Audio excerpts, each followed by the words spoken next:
ઉગમ ફોજના 3 પ્રખ્યાત યાત્રાધામો। 1. બાંદ્રાધામ, ગોંડલ।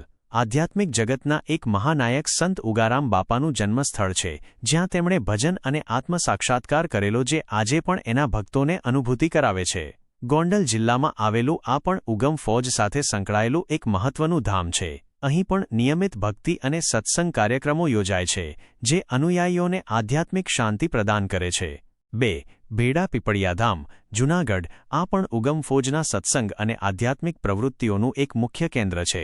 આ આશ્રમ સંત શ્રી દેવારામ બાપા, ઉગારામ બાપાના નાદબુંદ બાળકના ભજનની તપોસ્થળી છે। વર્તમાન સમયમાં જયંતી બાપા તેમના સિદ્ધાંતો જન સુધી પહોંચાડી રહ્યા છે। આ સ્થળ પણ ઉગમ ફોજના અનુયાયીઓમાં ખૂબ જ આદરણીય છે અને ત્યાં નિયમિત સત્સંગ ભજનોનું આયોજન થાય છે। 3. કરમશી બાપા આશ્રમ, સુરત।